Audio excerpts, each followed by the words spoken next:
Hello everyone, this is Peace Women for the Commodore 64. Released in 1985.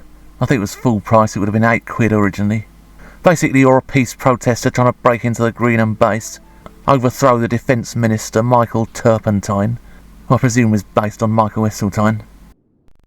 The cover of this game incidentally has one of the most stupid stereotypes imaginable. It's a woman with short hair and dungarees and a C&D badge. You know what I mean, Squire? We don't need no men, we're doing it for ourselves. Basically the sort of thing they have on comedy shows, where they can't actually think of anything funny.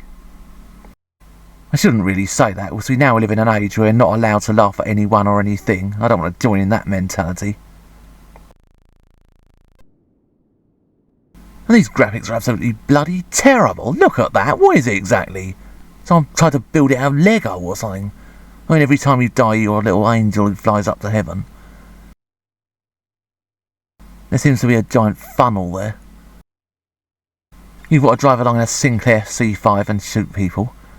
Say what you want about C5s, at least they don't burst into flames every 5 minutes, or use up enough electricity to cause a power blackout. What does Arthur Scargill do when his nose itches? Oh, don't keep us in suspense, I can barely wait. Pick it. Yeah, very topical at the time. Not in any way funny, but topical anyway.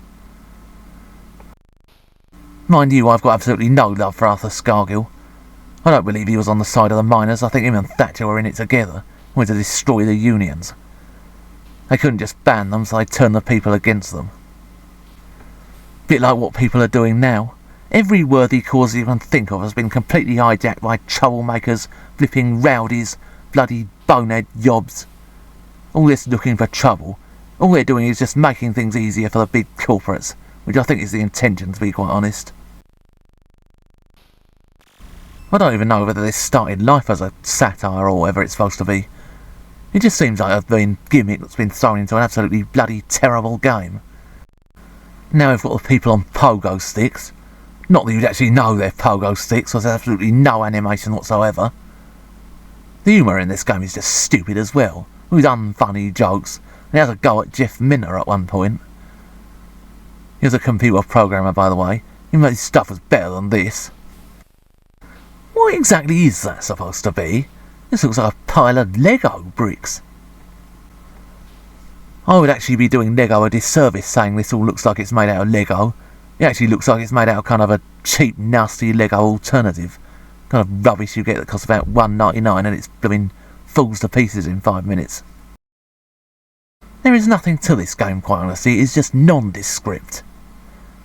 I wouldn't be surprised if they did tack a gimmick on it, trying to get people to notice it. I will admit I did go on protests back in the 1980s. I mean, that was things like Greenpeace, Friends of the Earth. I was never C&D, I never got into that. I think you can't disarm the country, as we live in a world full of dangerous people. And basically, if the bloke down the road who doesn't like you has got a club, then you've got to have a club as well. Otherwise one day he's going to come round and clobber you. He won't if he thinks you're going to clobber him back. Yeah, I know it's kind of Stone Age mentality, but that's unfortunately the way the world is. I think the main worry back then was that Britain was being covered in all these US arms bases. I know it's all a stereotype, you know, the horrible Russians, the Reds under the beds and all that. But back then we were led to believe there was a very real possibility there was going to be a serious war between the USA and Russia. And if Britain was covered in US arms bases, we'd have been a prime target. And there's a fuzzy felt house there. And there was also the problem they were bringing all this nuclear waste into the country. It was supposedly going to make us a profit. It wasn't really. A few bloody dodgy politicians made a few quid. And Britain was being filled up with all this stuff that big corporations couldn't be bothered to treat. And it literally is not going to be safe to handle for thousands of years. Mind you, these games can say what they like about Heseltine. I've got no problem there. He's just one of the most horrible bloody people ever to go into politics. And these trees look like they've been cut in half. The top half has been cut off. You have to laugh at all these politicians and celebrities all trying to jump on the green bandwagon. A load of crap. They don't believe a flipping word of it. They go on about cars and all that, and then they jet off in their private bloody planes. What on earth is that? A giant shreddy? Oh, and here we go again, the men on pogo sticks. They just look like upside down crucifixes, to be honest. And these can be a real nuisance to hit because they bounce about all over the place. Oh, and look at that! Stupid awkward enemies in this game. As someone who was involved in these kinds of protests back in the 1980s, I don't mind having the piss taken. I mean, we've got to laugh at ourselves, otherwise we're just going mad. I mean, I just really can't stand all this blooming stuff they're doing now, this woke rubbish, cancel this, ban this, can't say that. They're not liberals at all, they're not interested in helping anyone or protecting anyone's rights. They're just old-fashioned authoritarians. The poor shall not enjoy themselves. More often than not, they're just spoilt brats on one big ego trip.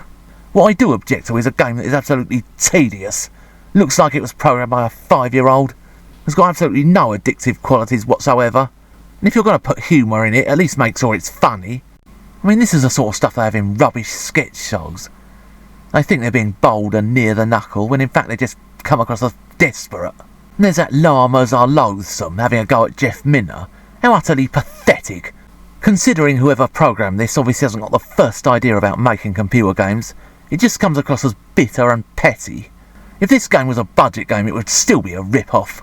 Poor wretches whom the hand of heaven